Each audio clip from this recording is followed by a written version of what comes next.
Welcome. Thank you for coming. This is a very special event. This is the first lecture in a series of lectures commemorating our 40th anniversary. American Studies Center was created 40 years ago, and to commemorate that, we had an idea to ask our faculty members to prepare short lectures presenting their research, because we all know American Studies Center. Our students know the center mostly through and from the courses that you take and the courses that are offered. However, apart from teaching, our faculty members do a lot of very interesting research, and the purpose of the series is to present this research to you and to the world, to show everyone that we don't only teach, but we also research, and that research is very important and interesting. And the first lecture will be delivered by Professor David Jones, whom we all know, but I'll say a few words about him, because even though we know what courses he teaches, and we know that he's a great teacher and a great scholar, we don't even realize how accomplished he is and how interesting his career was. So Professor Jones holds a PhD, but also an MBA and a JD, which is a Juris Doctor degree. He's author of many books, articles, conference presentations. His newest book is recently out, a dragon and four eagles. Four eagles and a dragon, sorry. Four eagles and a dragon, about China and Chinese foreign policy and responses to it. During his education, he was tutored by many important and interesting scholars. For example, Professor George Athan Bilias, I know that's correct. Professor Daniel S. Cheever, very important American scholars whom Professor Jones had an honor to work with. Before relocating to Europe in 2000, he worked at many American universities, and also he worked for Raytheon Company, which is a leading defense contractor. He was a lead faculty in their MBA program. Coming to Europe, he worked in Estonia and in Latvia. In Latvia, at the Nord University, he had a successful career, and he finished that career as head of the Department of Business and chair of economics, as well as director of graduate law program at the law school at the University of Nord. Then he moved to Estonia, Concordia International University, and then again a very successful career, and he left as academic dean responsible for School of Business, Law, Media and Public Administration. It's a very high position. Then he came to Poland. Now he works at our center, also at the Faculty of Management. He teaches some courses also at the Institute of International Relations at the Warsaw University, and also he supervises students at the Polish Academy of Sciences, mostly Institute of Economic Science, but also Institute of Political Studies. He lectured at numerous universities in Europe. Let me just mention Oxford, Leiden, JFK Institute in Berlin, the University of Paris, Diderot, the Ludwig Maximilian University of Munich, Riga Business School of Riga Technical University, Medical College of the University of Latvia, Stockholm School of Economics. He's also served at on the advisory board of the new law school at the University of Pune in India, with former Chief Justice of the Indian Supreme Court, who also supervises students there. He's also a faculty advisor to the Oxford Banking Forum, University of Oxford, at the University of Oxford. However, his most interesting, I think, and the biggest research interest in China, and is China. He's doing a lot of research about that. He's made 17 research trips to China since 2004, and resided in China for about 30 months preparing his book. So this book is not just scholarly endeavor, but it's not just a book that anybody can write, but it's a book so thoroughly researched and supported by months spent in China doing research there. The full title, Four Eagles and a Dragon, Success and Failures of Quixotic Engagement in Foreign Policy. Something very new and very cutting-edge research published just this year, analyzing the new China phenomenon and the Western responses to this phenomenon. Apart from mainland China, he made 8 research trips, visits to Hong Kong, 4 to Taiwan, 1 to Macau, and 1 to Tibet. He's lectured at Chinese universities in Shanghai, Fudan University, I will be pronouncing that wrong probably, South Central University for the Nationalities at Wuhan, and Xiamen University also given lectures in Taiwan at National Cheng Chi University, Ming Chuan University, Graduate School of International Affairs and International College, Suzhou University Central, and Tamkang University College of International Relations. So very, a lot of lectures and in China and Taiwan. He was invited as a guest of the Republic of China Ministry of Foreign Affairs on a research trip to Taiwan in 2011. He met with the Taiwanese politicians. He also, other university, Tsinghua University Law School, where he lectured. And a fun fact for you, in 2013, Professor Jones sat with two justices of the Supreme Court of India, so, you know, something very interesting, including his friend, Justice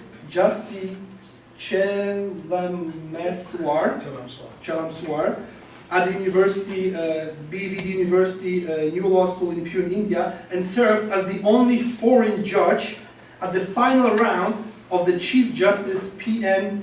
Bhagwati Third International Moot Court Competition involving teams from 40 universities worldwide, including two competitors from the University of Warsaw School of Law. So you can see that this is just a short biography, right, of Professor Jones. So without further ado, I give you Professor Jones and his lecture, Return of Fallen Empires, What are the Aspirations of the Russian Federation, China, the United States, and the European Union? Please welcome Professor Jones.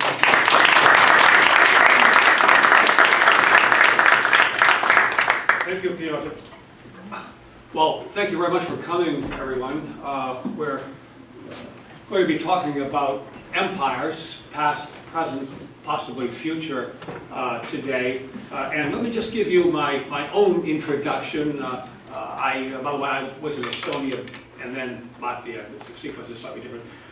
And my own introduction is quite interesting because the idea of commenting on fallen empires really was concretized at a conference, I think it was 16th and 17th, maybe probably 18th of October 2015, last year, in Krakow, at the Villa Decius Association, which is an international global organization, and my understanding is that its main theme is global peace and things of that sort.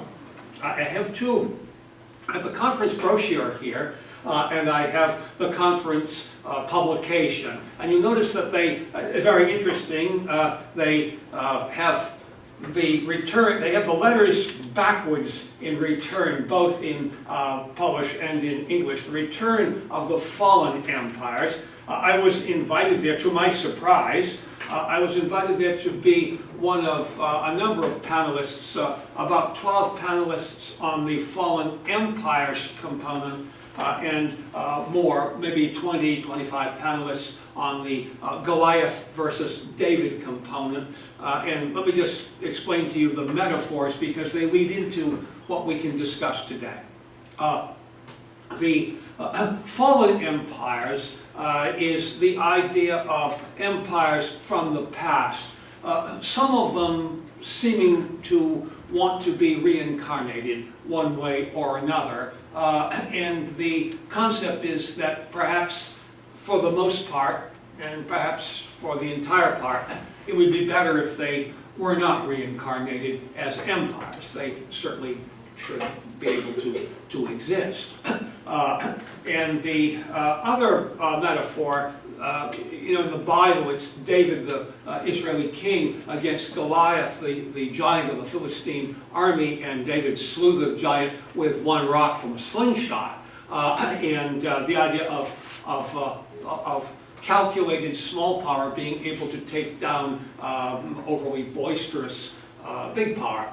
And they reversed the title, Goliath versus David. And the imagery there, I wasn't exactly happy about. The imagery there was that Goliath was the United States, and that somewhere there's a small rock wanting to take it down. Certainly that rock is not Israel. That rock might be some of Israel's, one or more of Israel's neighbors. I'm not sure about that. my own position there is that A, the United States is not Goliath, even though it's large. Why is it not Goliath? Because Goliath was an oaf. He was sort of overblown. He had powers that made people fear him. He intimidated, but when it came down to it, he was nowhere nearly as powerful as his size would connote. And David, a humble sheepgoat, became king of Israel largely because of his immortal feat in slaying the giant. So we have the idea of the return of the fallen empires and what is the likelihood of it? What are the empires? Why would they want to return? What would that mean for us? For us as Americanists, what would it mean for the United States? Or is the United States one of those empires? Some people at the Villadesius conference seem to think that. In any event, it's not a fallen empire, it's never fallen. A. B, then what about for Poland and for Eastern Europe? Because in a way, we're right on the border of one of the potential rising empires. I don't really believe that all of these concepts are so awesome, much less fearsome, but some people do. So let me look at a couple of notes here, and when Björk introduced me, he did suggest that we would be looking at 4 empires, and that is a section of my book, 4 Eagles and a Dragon. But at the Villadesius conference, there were people there, including people from Turkey, but also Polish people, Polish diaspora, from Sweden, for example, who suggested that there really is another empire from the past that may be returning, and they suggested that it's in the form of the modern-day Turkey to try to reincarnate the Ottoman Empire.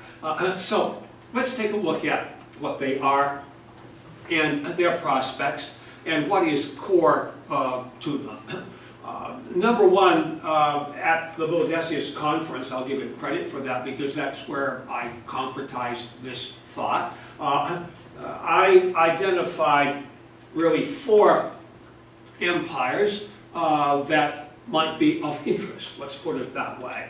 One of them would be the Russian Federation, which I called at the conference, and in a publication since the conference, I called it an atavistic empire, or atavistic, meaning a throwback to times past.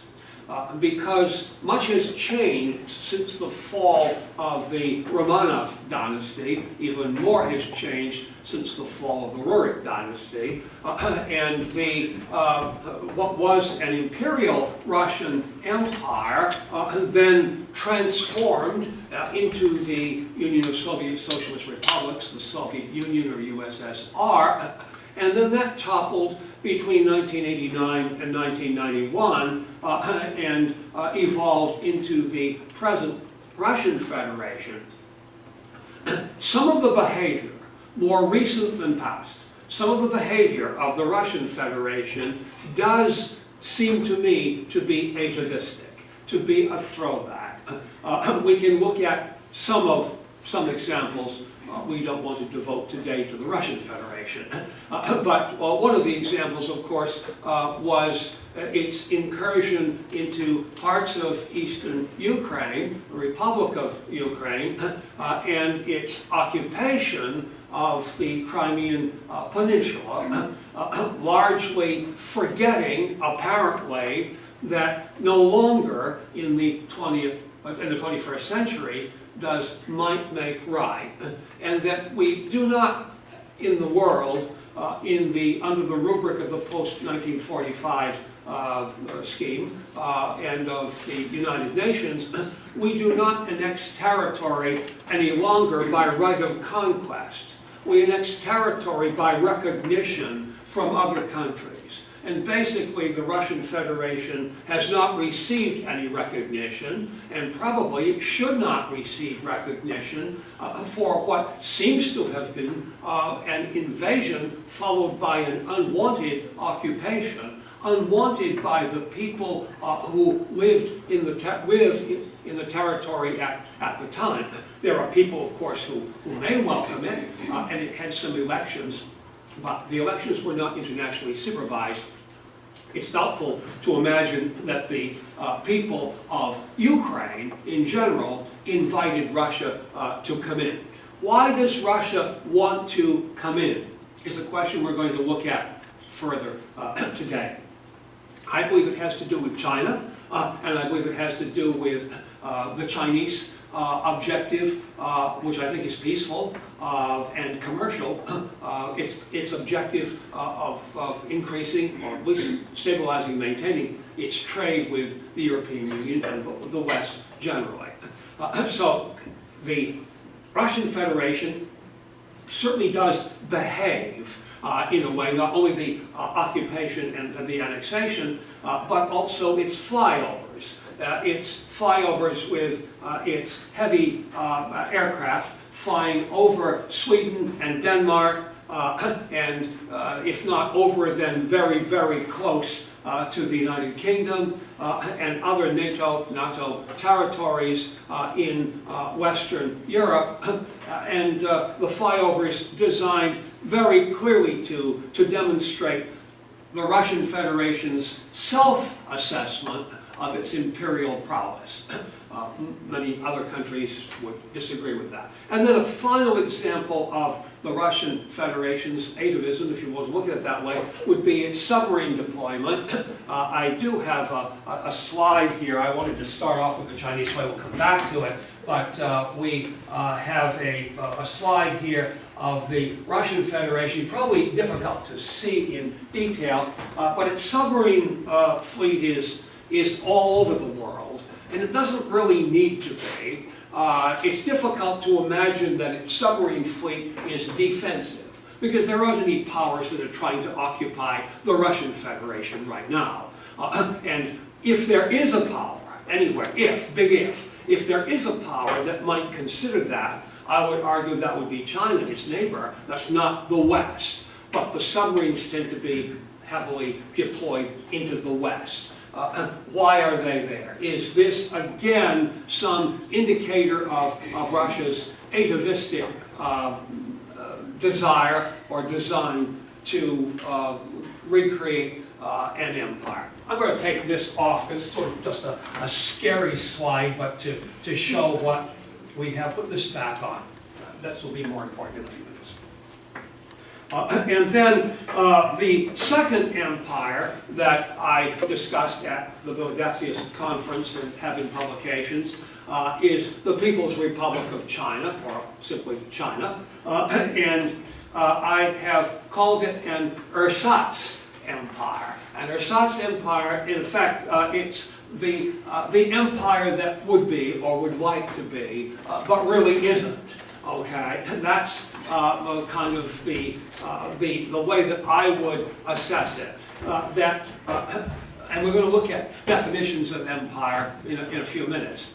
I would argue that China used to be a very proud empire down through the middle to ending of the 19th century, and then it imploded, much as the Soviet Union did a generation later, perhaps. It imploded in 1912, but in reality it imploded long before that, 1880s, 1890s, whatever. And then China, since 1979, in the reawakening, has become a colossal economic empire. And I think we have to respect that because largely we in the West have made it an economic empire, and it has produced goods that have significantly improved our quality of life over this period of time. Thus far, if it has demonstrated imperial characteristics, and I think most Chinese would say, David, no, don't say that, because it hasn't. and that may be. But to the extent that it has, they've been entirely peaceful, entirely economic, including trade. They've really not been militaristic, or at least not until very, very recently, when, for reasons that we may project, but that I don't know, of course, China does seem to be bent on increasing its naval strength, especially in the South China Sea. So it is, in my view, an ersatz empire, as Russia is an atavistic empire, if they're empires at all, which we'll look at. And then we have the third one that I believe is in my book, and that is the idea of the European Union itself as an empire that could be, but isn't. And to come quickly to the reason why it isn't, because it's fragmented and becoming more fragmented. That although it formed in the aftermath of World War II, largely between Germany and France, and then expanded in the 1950s, 60s, and 70s, more recently it's starting to disintegrate over a number of policies and financially, and we see the election coming up sometime soon in the United Kingdom over whether there's going to be a Brexit or not. So stability is an issue in the European Union. That said, it does contain fragments of some 17th, 16th, 17th, 18th, 19th century empires. The most significant one is the British Empire, now the British Commonwealth, but also the French Empire, still active in parts of Africa, largely Western Africa, Northern Africa, and also Spain to a more limited extent, Belgium to a limited extent, Germany. So you've got the European Union that is no stranger to empire, but that really has never, in my view, got its act together. And so that's something that we can look at. And then at the Villadesius conference, which was after the manuscript went in for my book, the book came out in December 2015, not 2016. But in the at the conference, we learned of more details about Turkey from people who are Turkish scholars. They may be ethnically Turkish, some are, and some are not, some are Polish, but they're Turkish scholars. And that gave me some insight into a publication where I added Turkey as a pantomime empire. At the conference, I called it a cartoon empire. I changed that largely because there is a little bit of a negative connotation in some parts of Western Europe that because of some publications that have made cartoons of the Holy Arab Prophet. That's not my intent at all. I certainly respect him. That is something that I wanted to change. So I changed it to a pantomime empire. Why is it a pantomime empire? Because like Aladdin on the carpet. It's an empire that basically, in my view, has no chance of resurrection. The Ottoman Empire is long gone. And the only claim to the Ottoman Empire that Turkey has is that the Ottoman Empire's capital was Constantinople, Istanbul, a part of Turkey, but not even Ankara, the capital of Turkey. So that I would call a pantomime empire. But some people at the Villadesius conference, whom I interviewed, had some ominous warnings. They feel that, number one, that Turkey has dragged its feet and could have moved faster in stopping the rise of the Islamic State, quote unquote, it's not really a state, not recognized again, right? Could have done that, number one. And number two, feel that it's not really Turkey, but it's the Erdogan regime that would like to, he'd like to make himself emperor, very much like we could assume that Vladimir Vladimirovich Putin would like to make himself emperor. I do not think that Xi Jinping in China would like to make himself emperor, and certainly none of the European caste that I'm aware of would. So we have that, but the most significant aspect, I think, of a potential Turkish rise as an empire is the collision course that would bring with Russia, perhaps manifested most concretely in recent weeks with Turkey shooting down the Russian warplane, because to the extent that Turkey does have in mind a restoration of some or all of the Ottoman Empire, then it would be vying for control of the same territory that undoubtedly Russia considers properly belong to it. Okay, and that's part of what we need to look at, and we'll come back to it.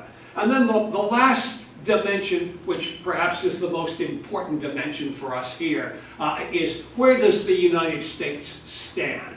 I was the only American teaching American studies at this conference. There was another American, also expatriate, who teaches at University of Birmingham, I think, in England, and he was there on a different subject. So many people came to me and asked me what I think the objectives are of the United States. And so I call the United States one of two things: either a reluctant empire or an empire in denial. Either way, your choice. Means that the United States, its leadership, and most importantly its people, have no imperial desires at all.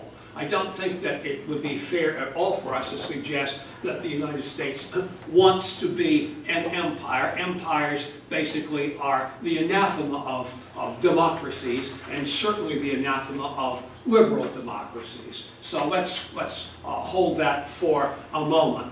And then I think we need to cast some definition and explanation of what the concept of empire is, and what empire would serve any or all of these potential candidates for some resurrection of imperial design. What would it do?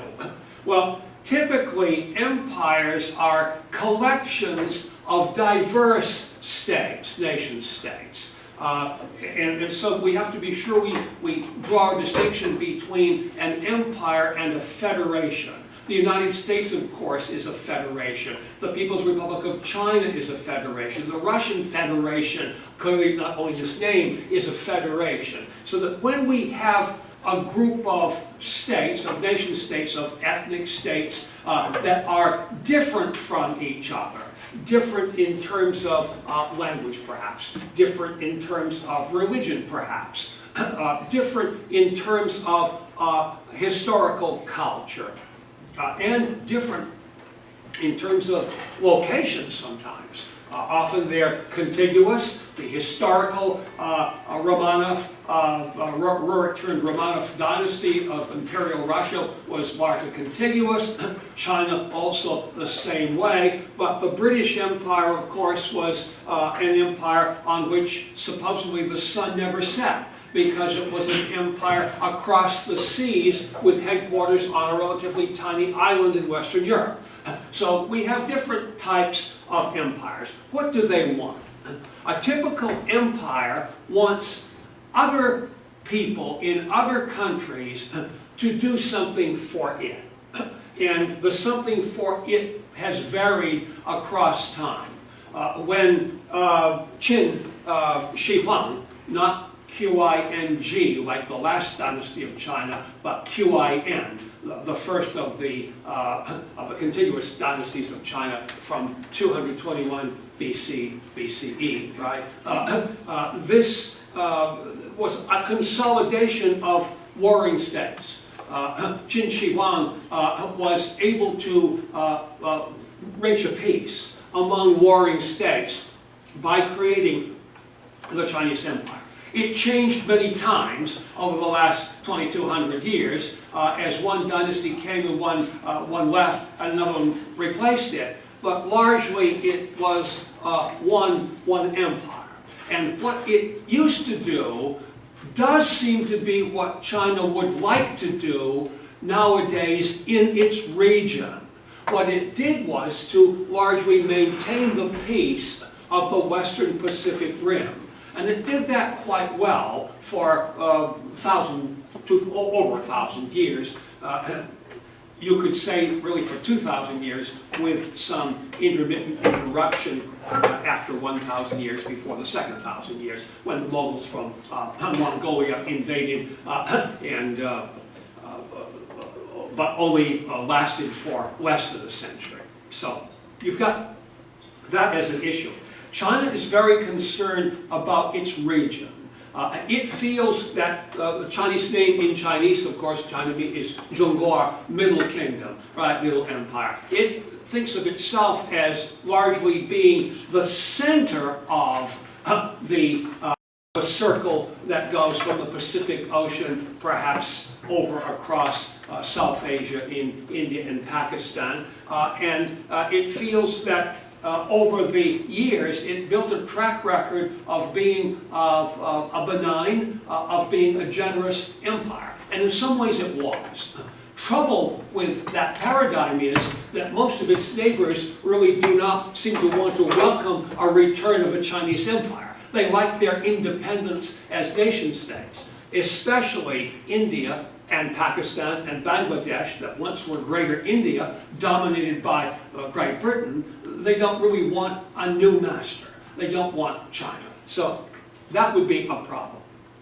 China seems to be looking towards the ASEAN countries, the Southeast Asian, 10 countries that form the Association of Southeast Asian Nations, from the Vietnamese border with China on down, and including little countries such as Laos or Laos and Cambodia, Thailand, but also much larger countries, Malaysia, Indonesia, but also a city-state, Singapore, with a very large and important economy. And China does seem to feel that it should have, that it has almost a natural right to have a direct influence over the development of these countries. And it's poured a lot of its money into trying to do that. And that's commendable, but it's not the same thing as empire. I would argue there is no right to resurrect an empire and no right to create a new empire either. And the best empires, historically, have been empires where the nation states have elected an emperor and have largely created the empire voluntarily. Okay? It's not been imposed on them. Sometimes it has, but usually it's not. So, in the better ones. So you've got that issue. Then you've got the map that I have up here.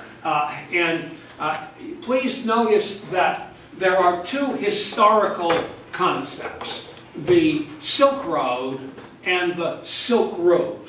The Silk Road, we don't usually use the word overland, but it was an overland Silk Road, largely inviting us to remember Marco Polo, right? The Italian explorer who traveled from Western Europe, the eastern part of Western Europe, to China and back with his father. And so we also remember that China deployed its admiral, Zhang He, to explore the world on huge ships that were about the size of modern aircraft carriers and had whole families on them. And the Chinese belief that he may have even discovered North America ahead of Leif Erikson, etc. That's a debate. So China nowadays, in the last several years, has reinaugurated what it calls its New Silk Road initiative, and also down at the bottom, it's too big, I tried to get it on one night, I'm not able to do that, but down at the bottom, it's New Maritime Silk Route here. We'll stay here for a moment. The Maritime Silk Route, Nairobi, of course, Kenya, is is in Africa, and this is largely a supply chain management road. This is the supplies, that the raw materials that China requires for its manufacturing, and even for what seems to be its design to outsource that manufacturing across the ASEAN countries. So whether it's domestic China or greater China, a Chinese empire, it would need the raw materials, hence the maritime Silk Route. I don't know that there's a whole lot of controversy on the maritime Silk Route. I think there is tremendous disagreement on the, let's take this back here, trying to just take it down, on the overland Silk Road. Why? Because look where it goes. It goes across the top of South Asia, and it's going to go across most of the, what we might call the Stan states, right? Kazakhstan, Uzbekistan, the states that were once provinces of the Soviet Union, and before that they were provinces of imperial Russia, definitely in the Romanov period, and some of them one way or another in the Rurik period as well. So this is a potential collision course. The difficulty is not the idea of an empire in conflict with little or smaller nation states or liberal democracies. The problem with empire is the definition and the delineation of their political boundaries, that they would overlap. That what China is trying to do financially seems to interfere with what Russia would like to do militarily. It's angering Russia. I don't have any basis for believing that Russia is angering China on this issue. China doesn't trust Russia at all. But on this issue, I don't think so. But look at this, and you see all of these red dots going across the former provinces of the Soviet Union are where China has made very substantial commitments to financial investment.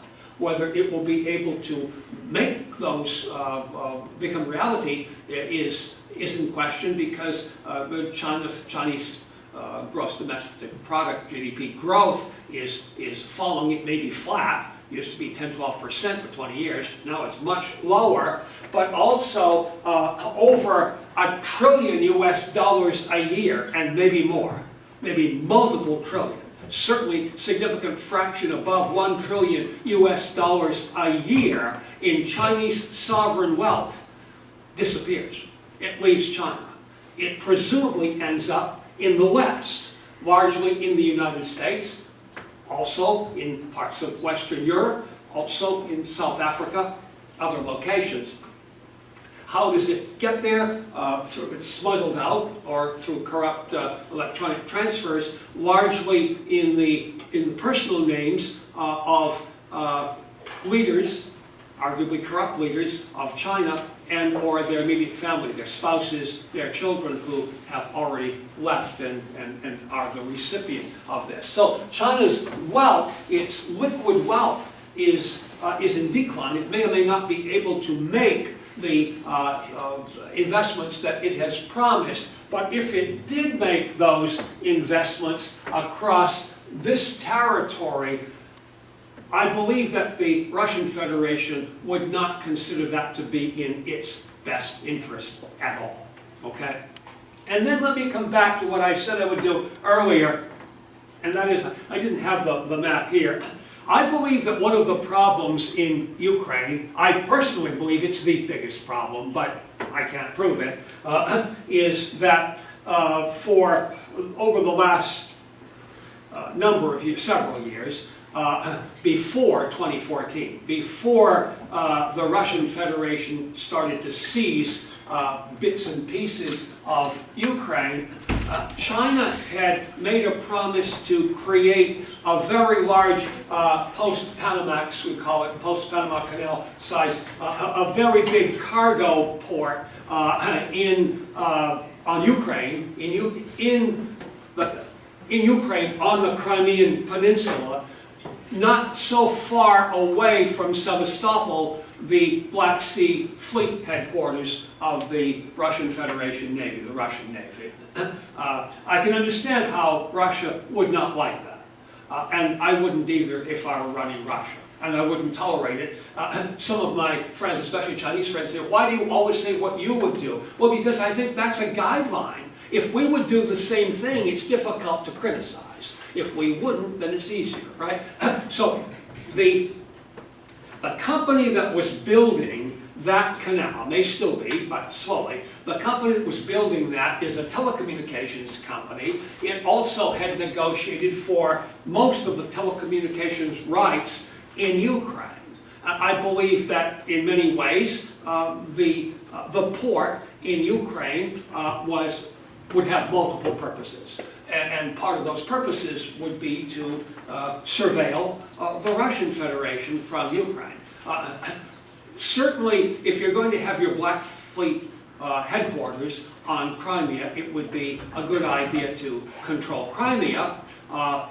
For a while we thought that Russia was satisfied with a long-term lease that was renewed very recently, but apparently it was not. It wanted to control it. I don't think it wants the port at all, but I wish that it had simply said that. But in diplomacy it's difficult to say that, where Russia and China are what I call frenemies, very much like Turkey and the West. That's how the word was coined in literature. Frenemies meaning friends sometimes and enemies at other times. They're frenemies. It's difficult to call a frenemy dark because then you're converting the frenemy into an enemy and you don't want to do that. But I don't think the Russian Federation wants that port at all. And in one of my most recent publications, I argued, fine, turn it into a yacht club then. Let it be Putin's yacht club, because China's already got a lot of money into it, but just stop it and get out. And China wants a deep water port. This is part of it, the extension of its global trade empire, okay? Different from a military empire, but global trade empire. It wants to have a deep water port close to or in the European Union for the purpose of delivering Chinese goods on a much larger scale, expansion of this into Europe, Eastern and Western Europe, and of course it's closer in Eastern Europe, and the cost of living, the cost of labor is less expensive here. It would make sense to come in here.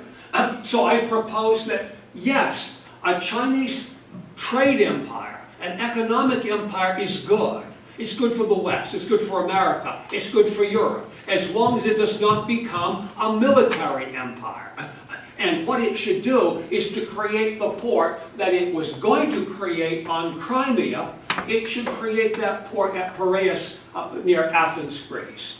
And finally stop the German Empire that has believed for a long time now that Greece somehow should be subservient to it because it loans it money and then feigns surprise, pretend surprise when Greece is unable to repay that money.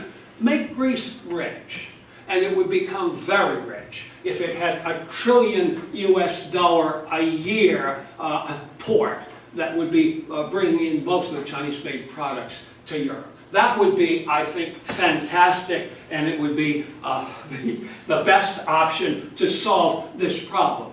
Now, you could say Russia would be angry at that, because probably the real reason why Russia is angry at the prospect of a port on Crimea that it did not control was because of the fact that it feels that China and Europe are working together to encircle it, to encircle it, to bypass Russia, because Russia doesn't buy very much from the outside. It is very similar to the Soviet Union. It's an empire within itself, if it's an empire at all. But China is a great internationalist, and it wants to sell and buy when it's able to. starting to be able to now, wants to sell and buy with the rest of the world. It doesn't do very much with Russia other than some energy, okay?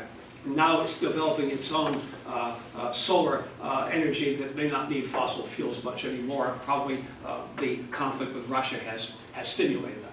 So you've got this issue that we need to look at also. Let's come back to one more issue.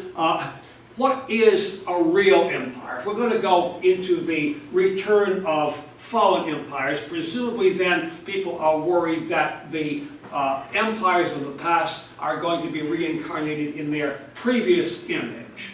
I don't think that the Chinese, that even if China is aiming to create some form of a new Chinese empire, it was never global, it was only regional, and for the most part, it contributed as much as it took.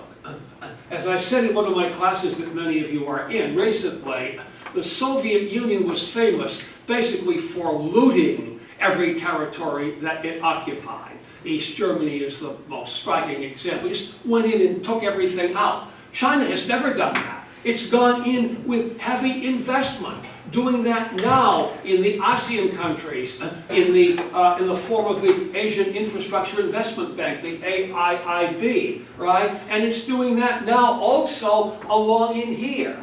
To Putin's great dissatisfaction, he doesn't want Chinese money in here. If anything, he wants Russian money, but he doesn't have the Russian money. So that's a problem there. For time, we've got to cut back to the United States. Otherwise, our management team here will be disappointed in the lecture. We have to address the United States. Is the United States an example of a return of a fallen empire? It can't be, because it never was a real empire, and it's never fallen. However, it brings to mind Fareed Zakaria's book, The Post-American World, that I shudder at. Not that I listen to Fareed, as you know, as often as I can, his Global Public Square GPS on Sundays, but the idea that there would be a viable post-American world right now is a pipe dream. I can tell you what would follow a United States if it were to fall right now. It's not going to, but if it did, what would follow would be one or more empires, very much like the past. They'd be all atavistic, and they would not be worth living in. We don't want that at all. Is the United States an empire? It's an economic empire, and it's a military empire.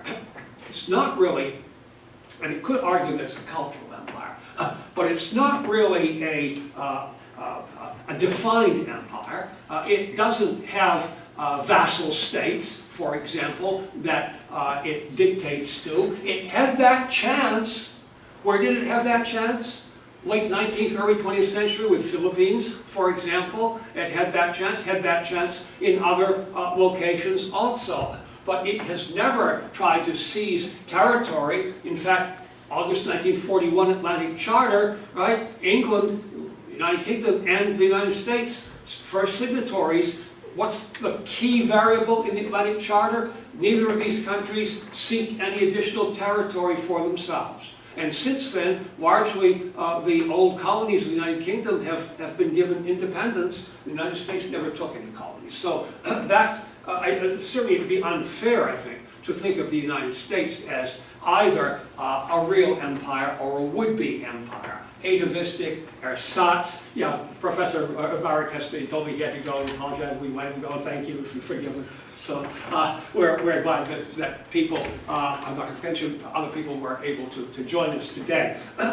The final, as we close, let me just, we'll keep that on for let me just go back and ask this. Because we're in Europe. What is the future of Europe against this paradigm of empires? Empires being created, empires being revived. Europe has to be very, very careful. Because I think that one of the empires, that potential empires, the Russian Federation, is a danger to parts of Europe. I really don't think it is a danger to Western Europe, which may be one reason why the large Western European states have not acted quickly enough, not really wanted to invest in maintaining NATO as a viable defense force. But I think that it's very, very risky for parts of Eastern Europe. I doubt if it's risky to Poland itself. I think it could be risky to Estonia. When Piotr introduced me, he mentioned that I supervised 4 different schools at Concordia International University in Estonia, and at one of them, the head of the public management section there was Thomas Hendrik Ilves, who's currently the president of Estonia. Tom Ilves was on television this last week, in which he felt that the eastern corridor of the European Union, Estonia, Latvia, Lithuania particularly, have to have a very rapid and very heavy buildup of tanks and other defensive armaments in order to be sure that they are never occupied again by an expanding Russian Empire. I strongly agree with that. That's very, very important. So I would argue that in some ways, the best defense is a good offense, and that the best defense of Europe from Russia is not just the United States, but it's China also. Continue the huge trade. And that brings us to the final ingredient here, and that is that another characteristic of empire tends to be a very strong army and or a very strong navy. Well, China has one of the strongest armies in the world in terms of person power, men and women, not necessarily in terms of training, and definitely not in terms of technological capability. But China now is trying to invest heavily in naval and air power, naval forces along the South China Sea, supported by air forces. That's the reason for the new islands that it's trying to create off rocks in the South China Sea. And that really is frightening to Japan, particularly, also to South Korea, Republic of Korea, also to Republic of Taiwan, Chinese Taiwan, and particularly to the neighbors, to Vietnam and Malaysia and Indonesia and the Philippines. But I don't think it should be so fearful. I don't think that China is trying to launch some form of occupation by its naval buildup in this area. I would like to think, and I do think, absent other evidence, that the reason is that it wants to protect its trade routes. It wants to protect its maritime New Silk Road for its incoming materials from Africa and its outpouring finished products to Europe, including Eastern Europe. All of that basically moves by sea until such time as perhaps there will be a viable railroad which China is trying to construct. Think of it yourself. If China were really trying to become a belligerent empire, if it were trying to take over other territory, why would it build trains going to Europe? Why would it build cargo ports in Europe? Take over the territory and do the manufacturing there. It's not its purpose. I don't think at all.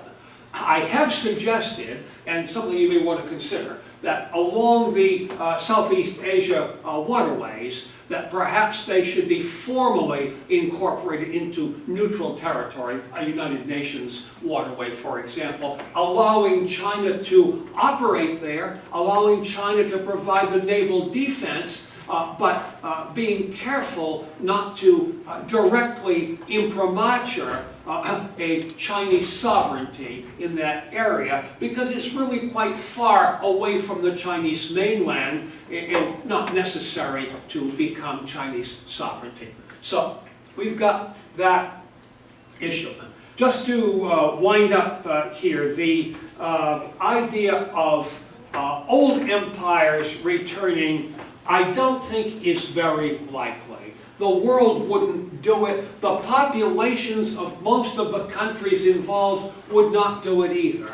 Piotrek was right. I'm in China. I've been in China 17 times since 2001, not four, since 2001, every year except one, sometimes 3 times a year. And I have interacted with many, many people from all walks of life, from the very rich to the very poor, the very well connected to the totally marginalized in China. There is absolutely no sentiment for an expanded Chinese empire. However, nationalism is very high. The worst mistake any country could make would be to try to invade China.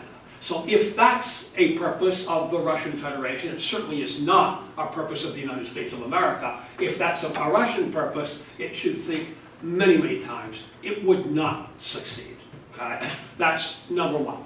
Number two, if China wants to build, in effect, an economic empire in conjunction with, I'm making a sort of a circular arc here, in conjunction with the European Union, I think that should be strongly embraced by Brussels and by all or most of the capitals.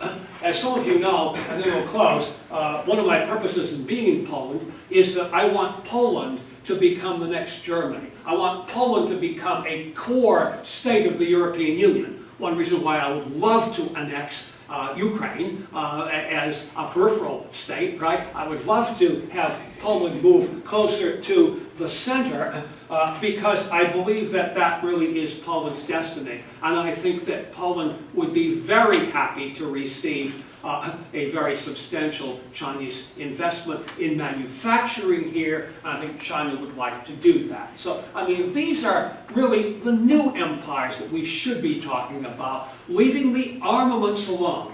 Think of the paradigms that I've given you. Turkey does not have the capability to be a military empire. The United States has that ability right now and has not used it in that way. China may want to have that ability. I do not think it would use it in that way. The European Union certainly doesn't. The only one of the old empires that might consider using it in that way would be the Russian Federation. And if the rest of the world stands strong against it, it just won't do that. And also, of course, more investment in Russia, more trade with Russia would be a good thing. That is a two-way street. I think the world is willing, certainly Europe is willing, certainly China is willing. Don't know about the United States, it's not as necessary. It's Russia that's not willing.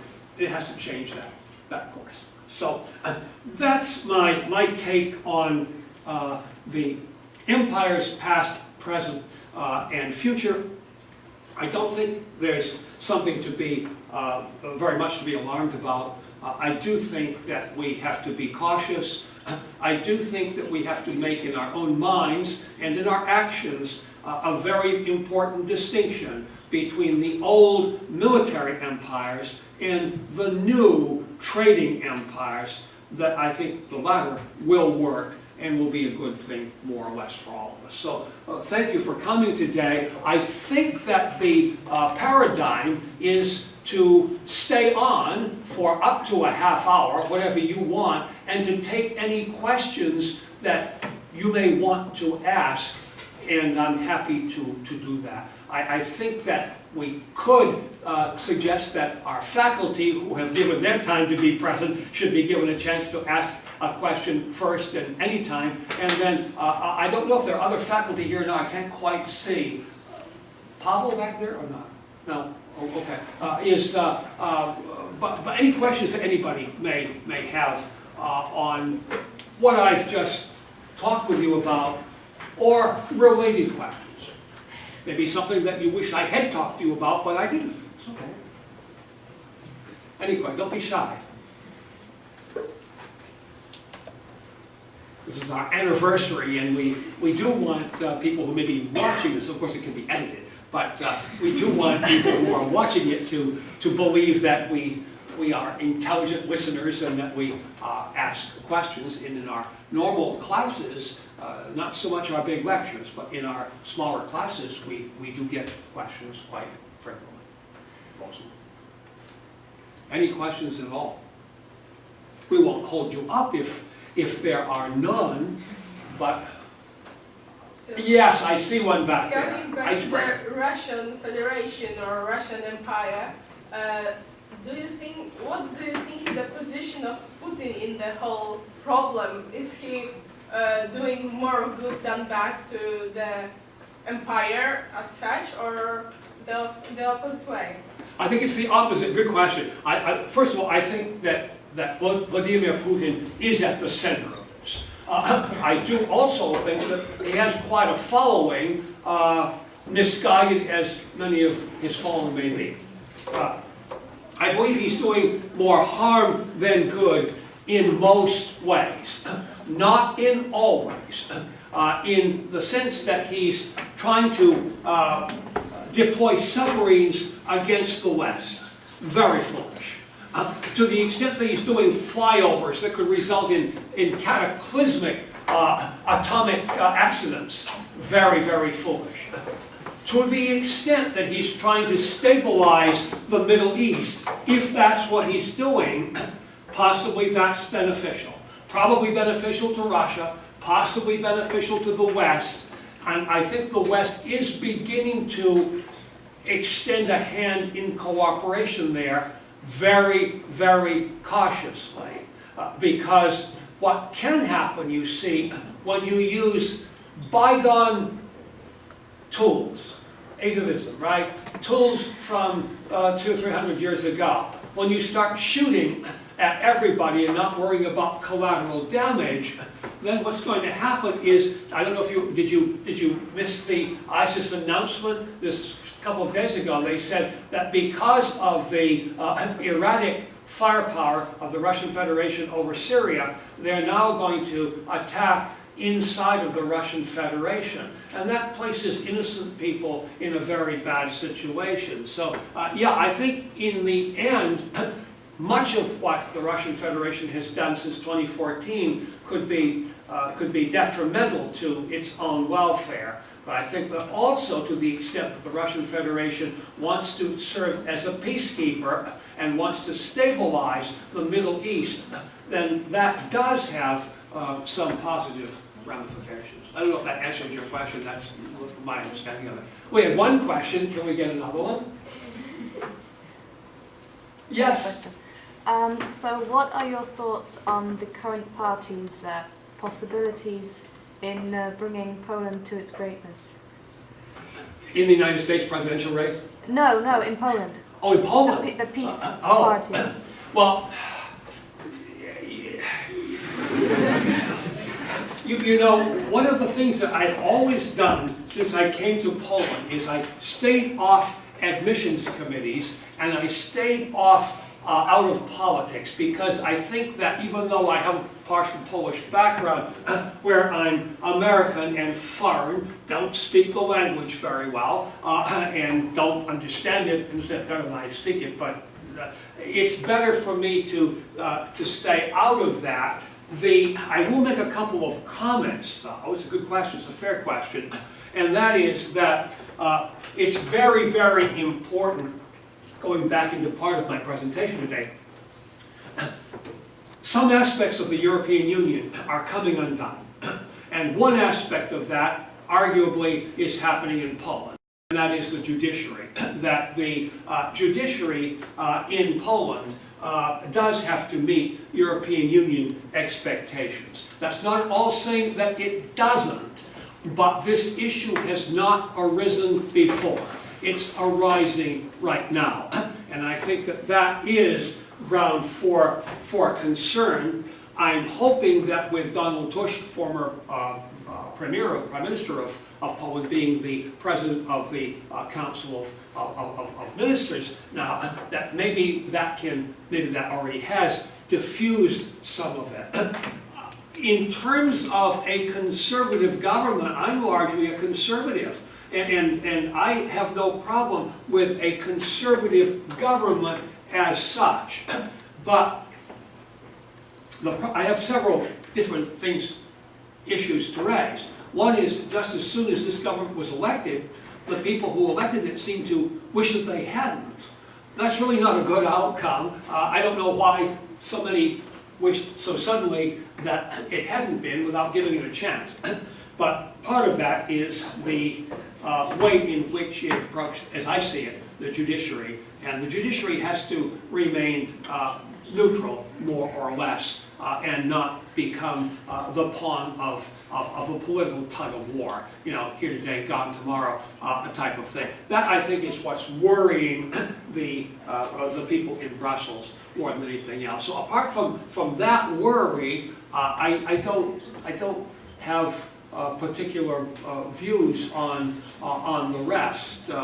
I've always had the highest respect for the Kuczynski brothers, as well as for President Komorowski.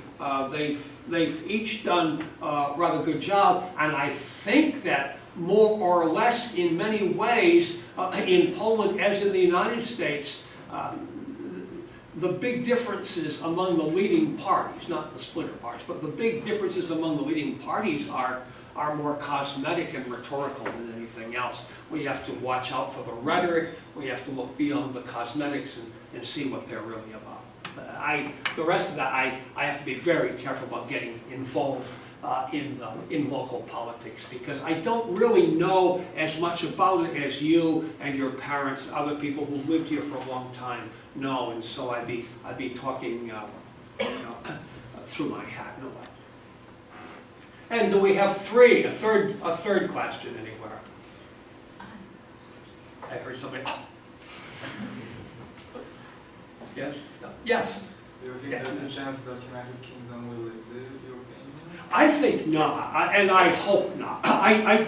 Again, I think that would be a Pied Piper. It would be, it would be leading the donkeys that are stubborn and staying, but have in their mind that they don't want to stay. If England leaves, I think it would bring other countries with it. I think Europe needs to stand strong. I hope it doesn't leave. I also think if it leaves, another problem that probably then Scotland will want another election, and they'll want to leave the United Kingdom right away, so that it will leave. It'll be a tiny island again if it does that. I think it would be a very disastrous mistake. I hope it won't.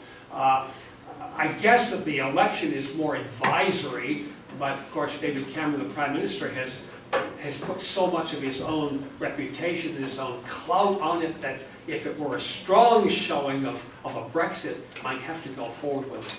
And then there was a question right here. Yeah. You said that Poland has a chance to be the next Germany of Europe. So, like, my question is, to what extent is it fault? Is it in fault of Germany for being incompetent, and to what extent is it? No, I didn't mean it that way. I'm just asking, like, to what extent is it the fault of Germany, and to what extent is it our actual power? Oh, well, I think that Germany is sinking a little bit, but I think that it has to be. It's more Poland. Poland has to rise, and in order to rise, it has to develop more industry, not a Rust Belt industry, but new high-tech industry. It has to attract a lot of that, build a lot of machines, build modern cars, electric cars, things like that. Build trains, build computer types of hardware and software, and I think that the investment from abroad, American investment, Chinese investment, should be strongly encouraged, and that Poland could become a behemoth in here, because it's a good location, it's good land, it's largely a heavily educated population. Too many people have left, maybe many would come back. But also, it's a place that many rather well-educated or would-be well-educated people from Ukraine and other places have come here, and I personally would welcome them. I think this should become a melting pot of cultures, but not of political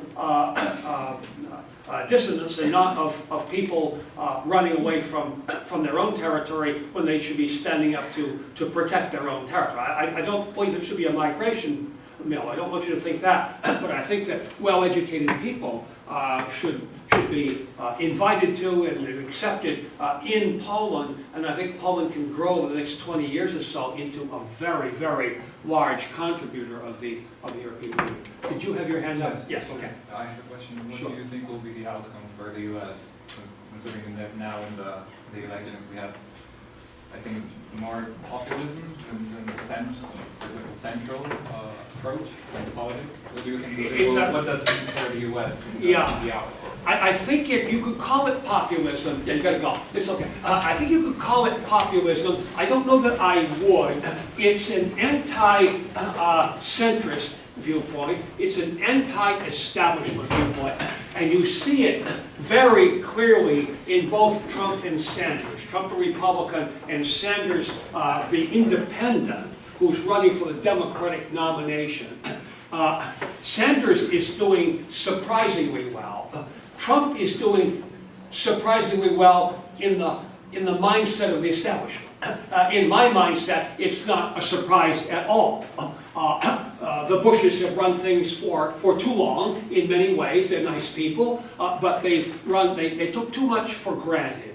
I think that if Trump wins in Florida, which is Rubio country, really was Bush country, and then became Rubio, only Rubio kind of didn't appreciate what the Bush family did for him. I think the voters will remember that. Looks like Trump, he's ahead now in Florida. If he wins Florida, I think he's got a very good chance of, probably will get the nomination anyway, and I think there's a very good chance of winning the election. The big wild card is Sanders. Can he overtake Hillary Clinton? And then what happens if Clinton, one way or another, has to leave? I don't know if that's likely, but there is an indictment pending. If it go, I don't think it will go through. And then if she left, probably Sanders would be the nominee. Although each party wouldn't have to be both. Each party separately could have a brokered convention. Without Hillary Clinton, in the Democratic Party, I think you could easily have a brokered convention, and because Sanders is not as strong in the Democratic Party as Trump is in the Republican Party right now, thus. And you could have a situation where the Democrats, I think, could decide to run a dark horse who's not very dark horse, and they could run Vice President Joe Biden. And I think Joe Biden would have a fair chance because he's not even as closely associated with Obama in terms of philosophy as Clinton is. He told Obama, for example, do not send 35,000 more troops to Afghanistan. But the recent surveys have shown that foreign policy is only about 7% on the voter mind. The economy is about 70+%, 80%, even higher on many people's minds. So many people, when they look at the cast of characters running and they see Donald Trump basically just writing out a check for his own campaign, which is many, many, many, many millions of dollars, they may say, gee, if you can do it for yourself, maybe you can do it for the country. I suspect we may see a Trump presidency. And again, I don't see that as being fearsome. I'm not afraid of it. I think that probably he'd be a good president. He'd be a strong president. I don't know that he has the smoothness of a Ronald Reagan, but I think he has a similar posture towards existing and would-be dictators in the world. I think he'd slap them down quickly. I don't think he'd need to. I think that they would duck very quickly. It's American weakness that has caused some of the turbulence in the world. You'd have strength again with Trump. And you probably would have strength again with Hillary Clinton or Sanders as well. I don't have as much confidence in the other Republican candidates. Anyway, any other questions? Okay, well, all right. Thank you so much for coming. And make sure that you also do, if you haven't already, please do sign. Yeah, thanks. Please do sign.